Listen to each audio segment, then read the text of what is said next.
you have heard of the arrest of journalist Hopewell Chingono and the organizer of 31 July, Jacob Ngarivhume. What are your comments on this issue as ZPP? Yeah, as ZPP, we saw it coming. That's why we told our members that we were not going to participate in the 31 July demonstrations, because there is no way under the sun where you can tell the Chinese Communist Party or ZANU-PF that you will demonstrate on the 30th of July, and you expect them to just expect things to come like that. They make measures, so these things were going to come. But now, let me tell you that in our party as ZPP, we are a party which has experience in Africa and experience in the developed world. So I can safely tell you that Hopewell Chingono was supposed to be arrested. Why do I say so? Hopewell Chingono is an investigative journalist. And investigative journalists are not friends of people in power. They take time to investigate an issue of national importance, like political corruption, which we are seeing in Zimbabwe. That's exactly what Hopewell Chingono was doing. So when you are an investigative journalist, you are not a friend of politicians. If it is in the Western world like America, Australia, New Zealand, Canada, and countries like UK, you would go scot-free because they understand what investigative journalism is. But if you're in countries like Russia, China, Zimbabwe, you know you are not a friend of those in power. They will arrest you, they will abduct you, they will even kill you at times. They will beat you. You remember people like Ray Choto, they were beaten. It's not because they had done something wrong, but our kind of politics and our kind of leadership does not understand the type of journalist called investigative journalist. You yourself, Mr. Gambakwe, you were attacked by Nelson Chamisa. He even promised to sue you because he doesn't understand what investigative journalism is. It's not yet there in countries like Russia, China, Zimbabwe, which are run by dictators or whose political parties are run by dictatorships like MDC and ZANU-PF. So you see, Mr. Hopewell Chingono is an investigative journalist. ED does not understand what that is. He thinks Hopewell is attacking him, but Hopewell is doing his job. And Hopewell knows very well that being an investigative journalist comes with being arrested, being beaten, and being abducted. He knows that because he is one. And you yourself, Mr. Gambakwe, you are an investigative journalist. You know it comes with being attacked because you were attacked by MDC. And ZANU-PF also attacked you because Mr. Kazembe mentioned that Gambakwe is one of those people who are spreading bad information about the country. So that's an attack on you. It's not that they want to attack you. The issue is that they don't know your type of job. Let me give you an example. In 2019, Mr. Ivan Golunov of Russia, he's an investigative journalist like you and Hopewell Chingono, was arrested in Russia for doing the same job that you are doing. Because Russia is a dictatorship under Putin. Mr. Eric Kambendera of Tanzania was arrested last year, 2019, for the type of journalism that you and Hopewell Chingono do, investigative journalism. It's not something that is known in Africa, because Africa was still developing, except South Africa, which is semi-developed. It may allow investigative journalism.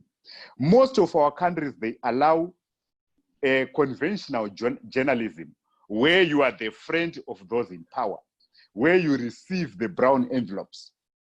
People who pay you to flatter them, say something good about them. So definitely, Hopewell Chingono knows that he was going to be arrested because he is practicing his journalism in a country where that type of journalism is not known.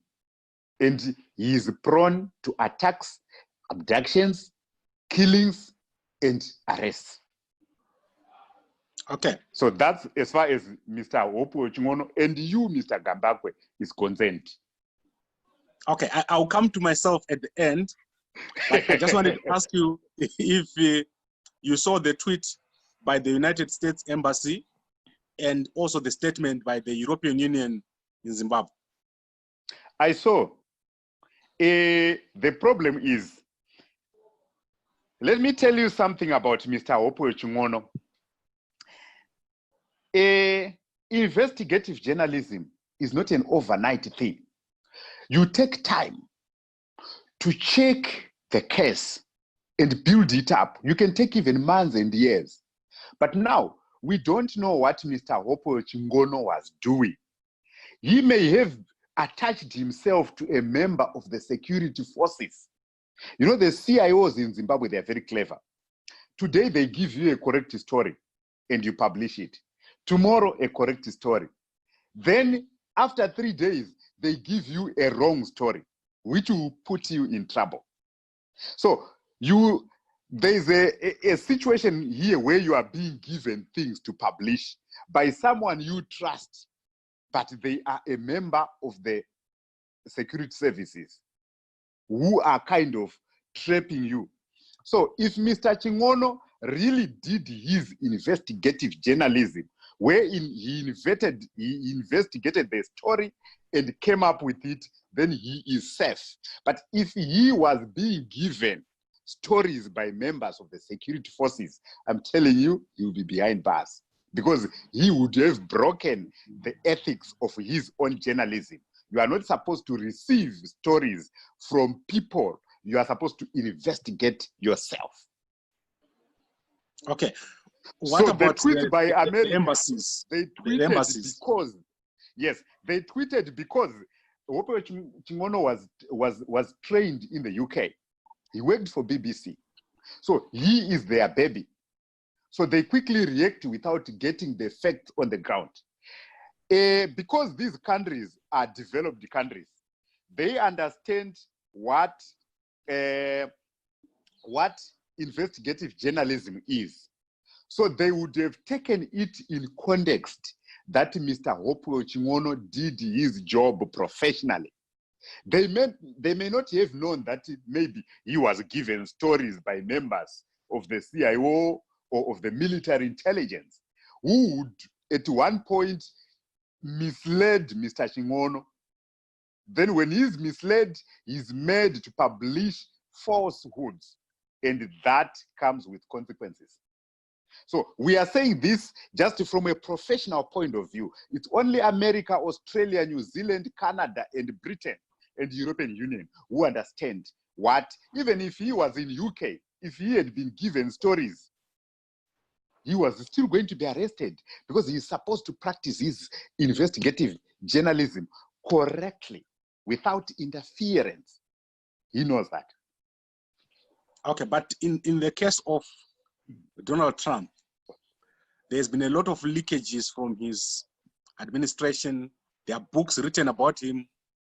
There's even allegations by people from his past, but no one is arrested. Whatever was said was not an issue of national interest.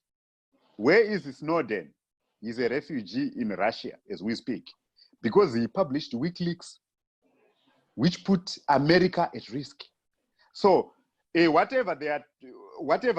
America understands investigative journalism, but when it does not transcend nationalism and issues of national interest, when it remains local, when it goes global, like what Snowden did, then it becomes a no-no. The same America will arrest you, will kill you. That's why Snowden is a refugee in Russia. Okay, but Snowden is not a journalist. We may say he's not a journalist, but what he did was unofficial journalism. They are trained journalists and untrained journalists. I'm going exactly to that point because you see, myself, I own a media house. I don't consider myself to be a journalist. So I make opinions about things. I release information, but I don't consider myself to be a journalist. That's why you don't see me entering Zimbabwe. Because I know I'm not a journalist. Okay, so let me tell you something. When you go on the steering wheel and drive a car, but you don't have a driver's license, you are still a driver. When you are caught by police, they give you charges. So whatever Snowden did was the job of journalists. So when they caught him, they had to deal with him in that regard and in that capacity. So you are a journalist. Whether you have papers or not, it will be seen when the long arm of the law catches up with you. Okay. So what should happen then? Should there be no one who lives in Zimbabwe who is a journalist, an investigative journalist? Look at this, Mr. Gambakwe. Ourselves as ZPP, and you as professionals, you need to know the country that you are dealing with. Is it South Africa or is it Zimbabwe? In South Africa, Hopewell Chingono would thrive because they understand what his job entails. In Zimbabwe, he doesn't thrive at all.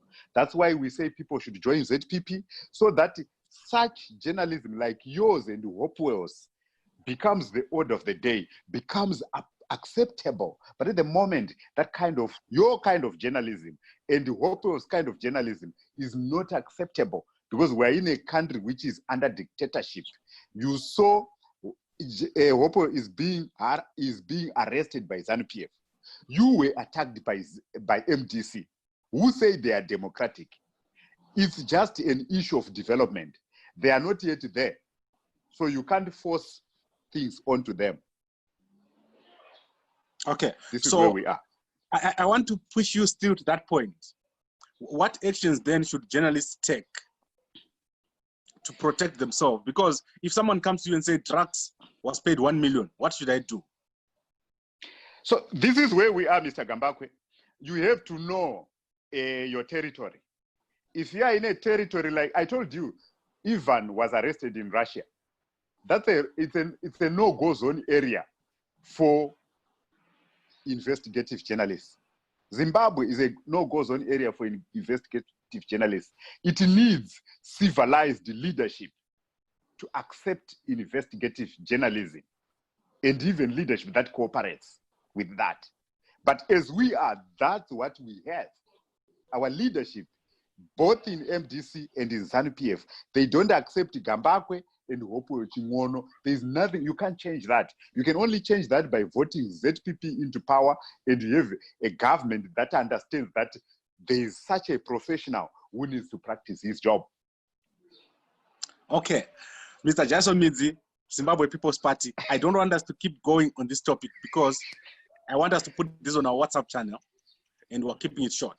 Is there anything else you want to say before we close?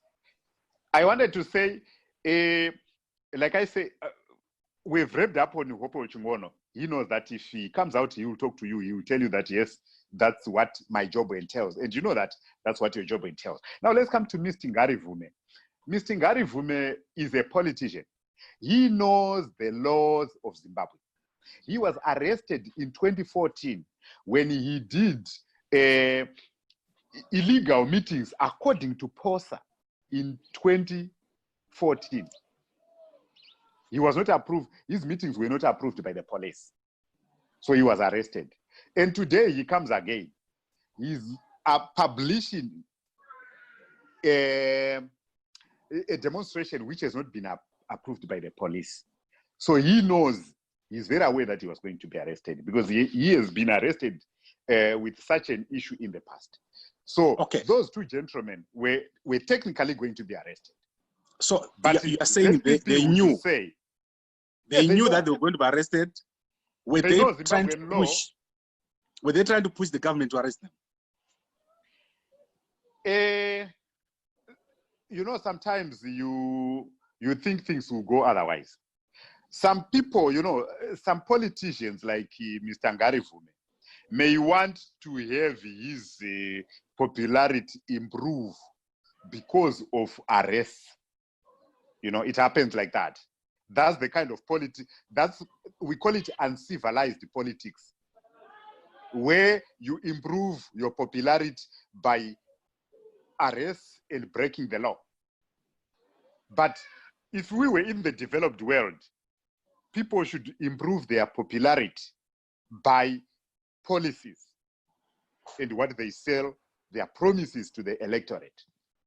But Ngarivhume has been a nobody in Zimbabwean politics. You know that, and I know that. And he is going to become relevant with this demonstration, which he promised to ZANU-PF, so that people can be killed or beaten, and then he goes and he starts to talk over the bodies of dead people. Right, Mr. Jaison Midzi, we have to end it here today. Thank you very much for joining me. And next week we'll be back on Monday. Today we did it on Tuesday. So let's come back next week and do it again on Monday. Thank you very much, sir. Thank you very much, Mr. Kambakwe.